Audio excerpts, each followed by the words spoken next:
சமைக்கும்போது ஒரு லவ்வோட சமைக்கணும்டா. அதான் பாதி ருசியே. வெங்காயம் நறுக்கும்போது கூட ரசிச்சு நறுக்கணும், லவ்வோட. வணக்கம் and welcome to In-Laws சமையல். இன்னைக்கு நம்ம பார்க்க போற டிஷ் ஈஸியா குவிக்கா ஒரு தக்காளி குழம்பு எப்படி வைக்கலாம்ங்கறத பார்க்கலாம். அதுக்கு என்னென்ன தேவை, அதை எப்படி செய்யலாம்ங்கறத பார்த்துடலாம் வாங்க. வணக்கம்ங்க. இப்போ இந்த தக்காளி குழம்பு செய்கிறதுக்கு என்ன பொருள் தேவைங்கிறத நான் சொல்லிடுறேன். 4 தக்காளி கட் பண்ணி வச்சுருக்கேன், சின்ன சின்னதாக. இந்த மாதிரி நம்ம ஒரு 4ஆக கட் பண்ணி வச்சுக்கிடுவோம். அதுக்கு தாளிக்கிறதுக்கு நான் வந்து இந்த கறி குழம்பு ஸ்டைலில் தான் அந்த தக்காளி குழம்பே வைக்க போகிறேன். டக்குன்னு செய்யக்கூடிய ஒரு குழம்பு இது.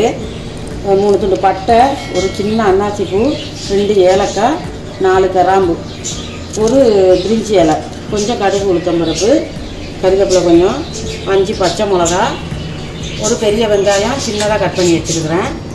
அதுக்கு வந்து கொஞ்சம் புளி கரைச்சல், நம்ம தக்காளி போடுறதுனால கொஞ்சமாக ஊற்றினா போதும். தேங்காய் வந்து எப்போவும் தேங்காய் பாலில் தான் செய்வேன். இன்றைக்கி வந்து நான் தேங்காய் அரைச்சி வச்சுருக்கிறேன், பேஸ்ட் பண்ணி வச்சுருக்கிறேன். கொஞ்சமாக தண்ணி ஊற்றி கரைச்சி வச்சுருக்கேன் பேஸ்ட் பண்ணி.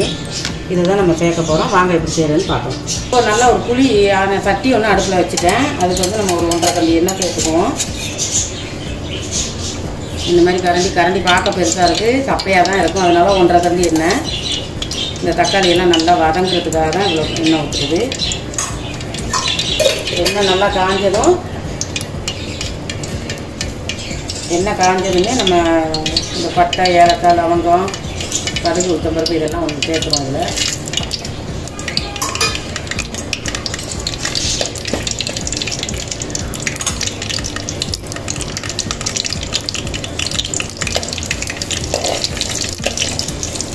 இந்த குழம்பு நம்ம அவசரத்துக்கு செய்யலாம், சீக்கிரமே ரெடி ஆகிடும். வெறும் தக்காளியை வச்சு, தக்காளியில் எதுவும் சேர்க்கலன்னா காயெல்லாம் சேர்க்கலாம்.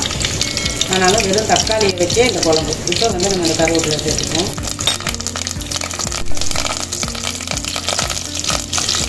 அஞ்சு பச்சை மிளகா கட் பண்ணி வச்சுன்னா அது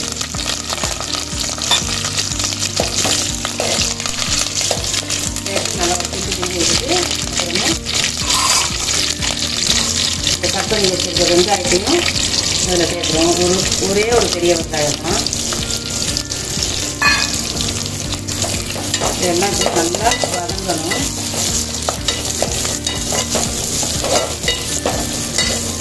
இப்போ வெங்காயம் ஓரளவுக்கு வதங்கிடுச்சு. இந்த அளவுக்கு வதங்கினா போதும். நம்ம கட் பண்ணி வச்சுருக்கிற இந்த தக்காளியை சேர்த்துக்கோம். தக்காளி சேர்த்துக்கோம்.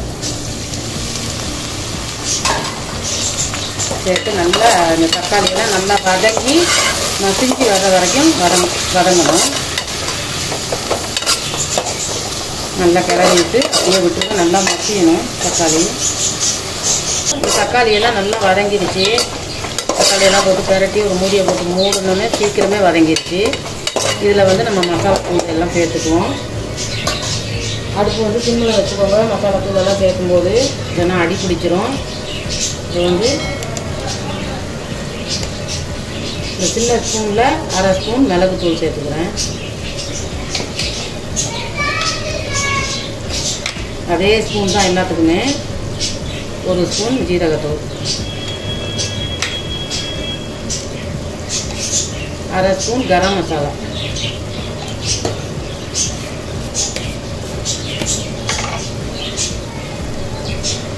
1/2 ஸ்பூன் மஞ்சள் தூள்,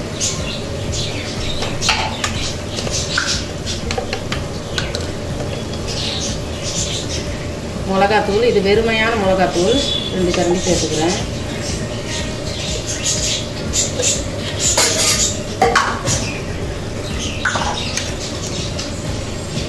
மல்லித்தூள் 1.5 கரண்டி. இதெல்லாம் போட்டு நல்லா இதோட கிளறி விட்டுருவோம். வாசனையாக தான் இருக்குது, கறி குழம்பு மாதிரி. நம்ம கொஞ்சம் தண்ணி சேர்த்துக்குவோம். இந்த மசாலா வாட போகிறதுக்கு கொஞ்சமாக ஒரு 1/2 கப் தண்ணி.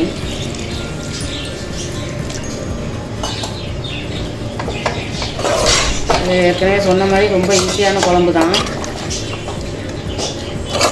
இப்போ இவ்வளோ தான் தண்ணி. இந்த மசாலா வாட போகிறதுக்கு கொஞ்சம் நேரம் நம்ம அடுப்புலேயே வச்சுருப்போம், கொதிக்கட்டும். ஏற்கனவே தண்ணியெல்லாம் விட்டு வேக வச்சுருக்கோம். நல்லா வெந்துருச்சு பாருங்கள். இந்தளவுக்கு வெந்து வந்தோம்னா நம்ம அந்த புளி கரைச்சி ஊற்றிக்குவோம். கொஞ்சமாக 1 கப்பு எடுத்து வச்சுட்டு அதில் 1/2 கப்பு புளி தான் சேர்க்குறேன். ஏன்னா ஏற்கனவே தக்காளி. இப்போது 1 ஸ்பூன் உப்பு சேர்த்துக்கிறேன். சேர்த்து நம்ம நல்லா கிண்டி விட்டுட்டு இப்போ நான் அந்த அரைச்சி வச்சுருக்கிற தேங்காய் தண்ணி விட்டு கரைச்சி வச்சுருக்கிறேன். தண்ணி விட்டு கரைச்சி வச்சுருக்கிறேன், அதையும் சேர்த்துக்க போகிறேன்.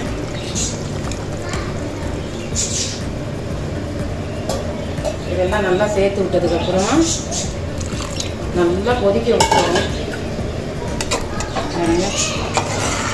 எந்த காயும் இல்லை, வெறும் தக்காளியை போட்டு ஒரு குழம்பு நல்ல டேஸ்ட்டாக இருக்கும். இந்த குழம்பு இதுக்கு வந்து ஒரு முட்டை பொரியல், முட்டை ஆம்லெட் எதானா பண்ணிக்கலாம். குழம்பு நல்லா கொதிக்கட்டும். சூப்பரான நல்ல வாசனையான ஒரு தக்காளி குழம்பு ரெடி ஆயிடுச்சு. இந்த தக்காளி குழம்புல நம்ம வந்து கொஞ்சம் மல்லிக்கீரை தூவிக்குவோம் கடைசியாக. அதுதான் சட்டுன்னு செய்யக்கூடிய ஒரு குழம்பு ரெடி. ஸோ நல்ல சூப்பரான சுவையான குயிக்கா செய்யக்கூடிய ஒரு தக்காளி குழம்பு எப்படி செய்யுதுன்னு பார்த்தீங்க. நீங்களும் இந்த டிஷ்ஷை வீட்டில் ட்ரை பண்ணி பாருங்க, கண்டிப்பா நல்லா இருக்கும். இன்லா சமையலுக்கு சப்ஸ்கிரைப் பண்ணாதவங்க கண்டிப்பா எங்க சேனலுக்கு சப்போர்ட் பண்ணி சப்ஸ்கிரைப் பண்ணுங்க. அடுத்து ஒரு நல்ல பியூட்டிஃபுல்லான டிஷ்ஷோட உங்களை சந்திக்கிறோம். until then bye. Okay bye. சமைக்கும் போது ஒரு லவ்வோட சமைக்கணும்டா, அதான் பாதி ருசியே. வெங்காயம் நறுக்கும் போது கூட ரசிச்சு நறுக்கணும், லவ்வோட.